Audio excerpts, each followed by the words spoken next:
DJ Rock, halo-halo ang nararamdaman ko. Kinakabahan ako, natatakot ako, gusto kong tumakbo pero hawak niya ang kamay ko. Iba't ibang babae, iba't ibang conversations. Rocky's Secret Files. Your story they never knew existed. Tinuruan niya ako kung paano maging isang mahusay na kabit. Yung puso ko parang sinasaksak sa sobrang sakit. Rocky's Secret Files. Secret Files. With Titan Jello. Rocky's Secret Files. Rocky's Secret Files. Secret Files.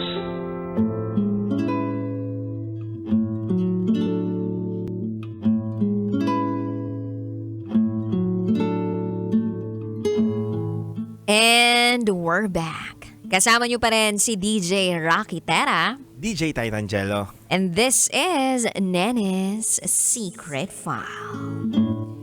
Na nang dahil sa kuko siya ay nahusgahan. Hindi man lang inalam kung ano yung nilalaman talaga ng kanyang puso, kung gaano kasinsero yung pusong meron siya. Yes. And kawawa talaga si Nene. Pero iniisip ko na lang na hindi siya kawawa dahil nailigtas siya sa isang lalaking mali naman para sa kanya. At pamilyang hindi siya kayang tanggapin. True. So ngayon, Titan Jello, pakinggan muna natin yung mga kabisyo nating nag-share ng kanilang mga thoughts, comments, suggestions, and violent reactions. Ito ang sabi ng ating kabisyo na si Charles Sancho. Hi DJ Rocky and Titan Jello. I-challenge nga natin yung pamilya ng maliligaw ng fingernail check. Ang tanong, always kaya kayong nagpapamanicure and pedicure? Mamatayan sana sila ng kuko. Ay? Buti sender, hindi ka nagpakakahoy. Kaya lang ginawa kang bigas. Payag ka nun, sasayangin efforts mo dahil sa mahaderang magkakapamilya. Buti na lang ay lumayo ka na. Pero wag kang mabibigo sa taong pipiliin ka. Pero what if ako yun? Charot. Pakiharot. Pakihanda ang 115 inches TV. Minsan di ko rin magets to si Charles Sancho eh. Dami niyang humor eh. O ito pa, sabi naman ng ating kabisyo na si Russell. Nakakalungkot lang Nene na kahit anong gawin mo para makuha lang ang boto mo o boto ng magulang ng ex-partner mo, wala pa ring epekto. Dahil sa isip at puso nila, yung ex-girlfriend pa rin ang gayang gusto nila. Dahil doon, masaya sila sa mga bagay na naibibigay niya na masigit pa sa naibibigay mo. Ito pa ang sabi ng ating kabisyo na si JV. Shout out DJ Rocky and DJ Jello. Ang masasabi ko lang sa ating sender na si Nene, pagbutihin niya ang paglalakad palayo sa lalaking yon dahil hindi niya deserve yon. Malay naman natin ang deserve niya ay ang kumpare kong si Alan Alvarez. Ang lupet ng segue, parang John Soltes, Bulacan Overdrive Grab drivers. Ang galing! Habay. Kaya nga, ito pa sabi ng ating kabisyo na si Cyril. Hi DJ Rocky and DJ Jello. Ang masasabi ko lang sa ating sender na si Nene ay magpakatatag siya at piliin niya ang sarili niya dahil kapag pinili mo ang sarili mo, hindi ka matatalo. Yun lamang po. God bless. Shoutout po sa lahat ng mga nandito sa Laguna. And ito sabi ni Curl Gabriel.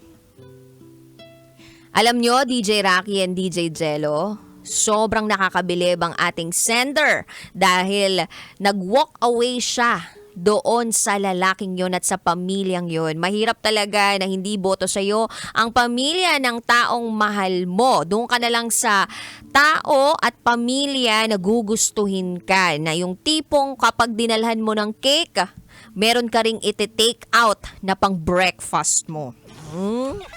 Yun lamang po. Maraming salamat. Alam mo, may iba talagang pamilya na kapag gustong-gusto ka, so pag madala ka ng isang pasalubong sa kanila, pag uwi ka ng bahay mo, mas marami kang dala. Oo, may mga Pag ganun. gusto ka ng May mga ganun pamilya. talaga. So wala lang, parang nakakalungkot na may ganitong klaseng pamilya na hindi ka nagustuhan. Kahit likable naman yung personality mo. Ikaw, nagustuhan ka? No? Ng pamilya? Oo. Nung una. Nung uli. Naghiwalay kami. Kasi Kasi nga hindi mo na pa third flooran. Hindi, pero lahat ng family ng ex ko. Nagustuhan. Oo, mahal pa rin nila ako hanggang ngayon. Talaga? Oo naman. Paano mo nasabing mahal ka nila? Hindi nila ako ginagambala eh. Hindi, joke lang. Oo, kasi nagchat-chat sila sa akin na proud. Yun nga, di ba last time na mention ko rin sa'yo na proud sila. Na yung Kung saan ka nanggaling, naroon. oo. Tapos nakita na nila kung ano na ako ngayon. Yun. Iba ka na kasi talaga ngayon, big time ka na. Hindi. No? Nagsisend ako sa kanila kasi ng mga Bible, verse. Totoo ba yan? Oo, every Sunday. Hindi lang kita sinisendan. Baka sabihin mo, hindi ako naniniwala.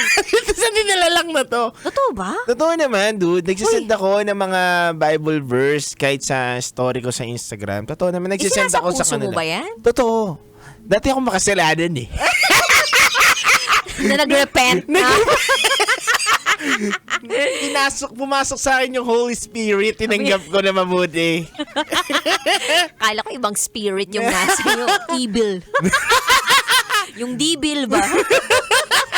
Pero totoo, nagsisend ako sa mga lahat ng mga Naging ex. Naging pamilya ng ex mo. Oo. Yung pamilya ng ex mo. Pero ikaw, anong gagawin mo kung sakasakali man na yung pamilya ng taong mahal mo hindi ka gusto? Tanggapin mo. What do you mean tanggapin mo? Tanggapin mo na hindi talaga lahat ng tao kaya kang gustuhin at maunawain o mahalin. Yun ang realidad ng mundo. So, ang mahalaga, kayong dalawa na nagmamahalan. Yes. Pero, hindi dahil hindi ka gusto sa una, hindi ka na pwedeng mahalin. Kasi ang respeto o pagmamahal, ako naniniwala ko, hindi naman basta-basta nakukuha yan eh. Hindi yan kapag naparamdam mo na mahal mo siya, kailangan mahal ka rin niya. Hindi ganun yun. Oo, yung tipong one day lang na kausap mo, mahal na agad. Hindi naman ganun yun. Kailangan mong pagtrabahuhan yan. Iproseso. Diba? Ang lahat. Tsaka, ang totoong nagmamahal, kahit hindi ka kamahal-mahal ng taong minamahal mo, pakita mo pa rin na kaya mo pa rin siyang mahalin. Diba? Ganun yun eh. Alam mo, anong nangyayari kasi sa mundo natin at sa realidad, Rax, kapag hindi ka mahal ng manugang mo, hindi ka mahal ng nanay ng boyfriend mo, o hindi ka mahal ng nanay ng asawa mo, galit ka na sa kanila eh. Diba? Hindi naman ganun. Dapat tignan mo yung pagmamahal mo doon sa partner mo ay mas doble pa na kaya mong ibigay doon sa pamilya niya. Kahit hindi ka katanggap-tanggap at hindi ka kamahal-mahal ng mga yon. Ganun yun eh. Kasi makikita mo kung mahal mo talaga yung partner mo, dapat mas mahalin mo yung mga taong nasa likod niya. Pero paano kung ang sama ng ugali ng mga manugang? I mean ang sama ng ugali ng mga mga magulang ng Siguro, jowa o partner. Kailangan mo unawain eh. Talaga ba? Part siya eh. Part siya ng may partner ka. Alam mo, dude, naalala ko tuloy yung meron akong mga kaibigan na nakapangasawa sila ng taong mahal nila. Pero, yung mismong magulang o kapamilya nung taong mahal nila, hindi sila masyadong gusto. Yung parang ramdam mo na hindi welcome, hindi ka masyadong welcome. Yung tipong parang, bakit yung isang sister-in-law or bakit yung asawa nung kapatid ng boyfriend mo o ng asawa mo gustong-gusto pero ikaw parang pag nandun ka, hindi mo lang ngumingiti, parang ganon. May ganon talaga eh. De, pero alam mo, narinig ko lang sa kanila to na hindi dapat daw mawala yung respeto. Respeto. Na kahit na medyo masama yung ugali towards you. Mahalin mo pa rin. Hindi naman mahalin mo pa rin. Parang nandun siguro yung pagmamahal pero yung parang respeto na lang yung pangibabawin mo. Kasi kapag respeto yung pinangibabaw mo, kahit gaano kapag kagigil na gigil, kahit gusto mong manapak, kahit gusto mo na magbitaw ng mga masasakit na words, hindi mo na lang sasabihin para wala na lang gulo. Alam mo, may kakilala nga ako, dude. Nagmamano siya dun sa manugang niya, magulang ng partner niya, ng asawa niya, ng lalaki. Ginaganon yung kamay. Sinushu away? Ganon? Totoo yung literal. Talaga? Bakit? Pero, ang natutunan ko dun sa aral na yon, hindi ko na babanggitin kung sino yun. Pero kakilala ko. Uh-huh. Ang sabi niya, Hindi man ako mahalin ng manugang ko, nanay ng asawa ko o tatay ng asawa ko, pero yung totoo yun, tama ka, yung respeto nandoon at itatrato ko pa rin sila na parang isang pamilya. Kapag nandito sila sa bahay, paghahain ko sa kanila, masaya akong tatanggapin sila. Hindi ba ka-plastikan yun? Hindi ka plastikan, dude. Anong tawag doon? Ano yun eh? Ginagawa mo yun dahil gusto mo mapasaya yung asawa mo. Kasi at the end of the day, blood is thicker than water. Kakampihan pa rin naman ng asawa mo yun eh. So, ginagawa niya yun kasi mahal niya yung asawa niya. At ginagawa niya yun, eto pa nga yung nakakatawa, ginagawa ko yun dahil may respeto ko, hindi lang din sa kanila. Dahil sa salita ng Diyos. O, ganun. Grabe yun sobrang lalim ng panghuhugot nun I mean, pinanghuhugutan nun Kasi 'di ba sabi nga daw, 'di ba? Hindi man tayo dapat gumagamit ng pero sabi nga eh. Yung parang, we don't wanna sound churchy here. Oo, We 'di ba? don't wanna natin sound religious. Oo, Diba? Dito kasi sa programa. wala naman sa mukha ko 'yun. May ganun ba yung ganito mukha? Oy, pwede naman ikaw Pero- maging Santo Niño. Hindi, pero ano Pili lang ka, eh. Santo Niño, Santo Papa. Wala. Hindi, pero kasi yun ang nangyayari talaga eh, 'di ba? May mga talagang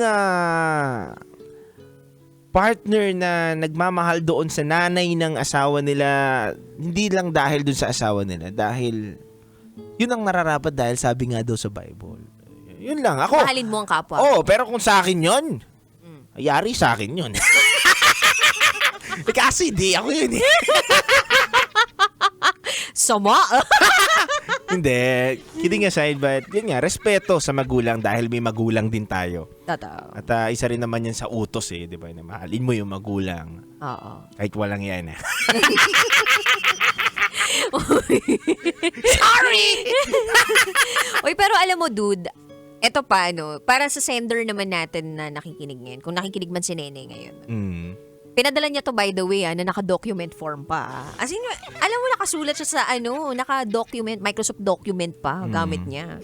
Hindi yung basta email lang, talagang, niya, sinave niya pa sa Microsoft document para lang isend sa atin. Kung nakikinig ka man ngayon, kung kaya mo talaga na pag-focusan na lang yung sarili mo, gawin mo.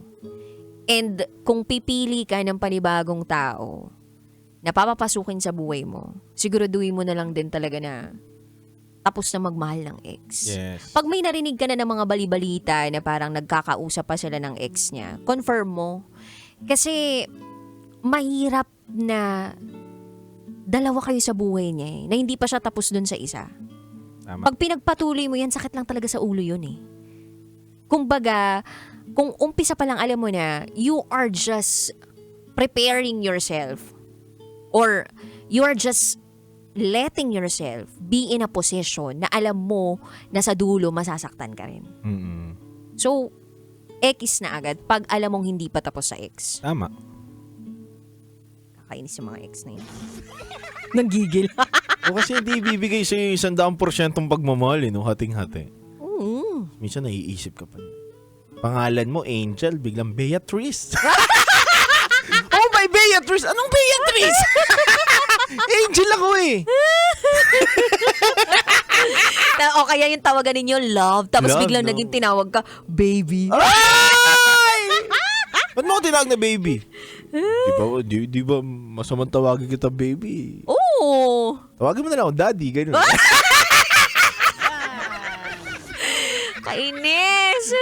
Mga palusot talaga ng mga lalaki, no? Ang galing yung maganap ng mga Sila lusot-lusot, no? Sila lang. Hindi, kayo yun in general.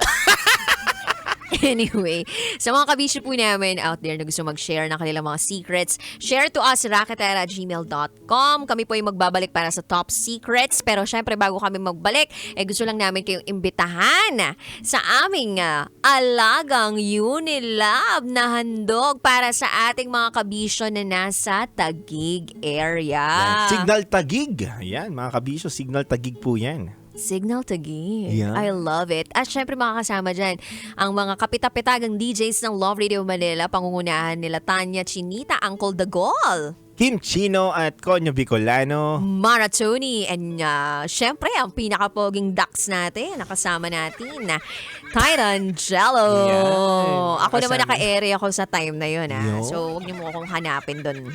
Yun lang.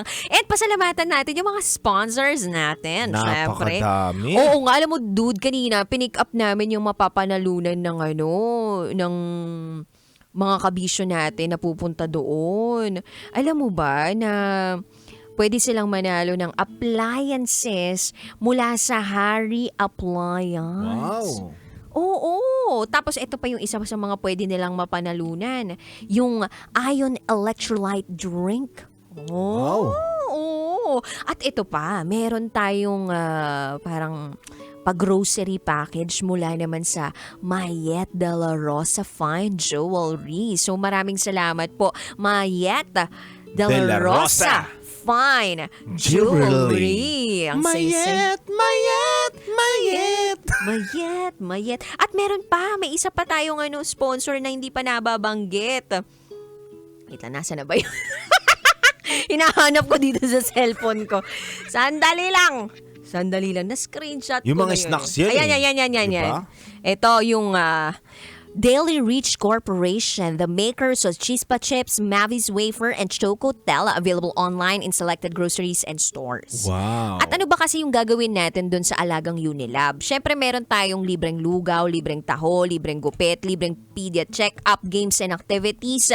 So lahat ng yan mangyayari iisang araw lang, August 30 sa Signal Village, Taguig City. Yan, makakasama niyo po kami dyan ang buong puso ng Love Radio. Ayun. So, kasama pa rin DJ Rakitera. DJ Titan Jello. At kayo nakatutok sa 90.7 Love Radio. Kailangan pa bang i-memorize yan? Basic. This is Nene's Secret File. Metro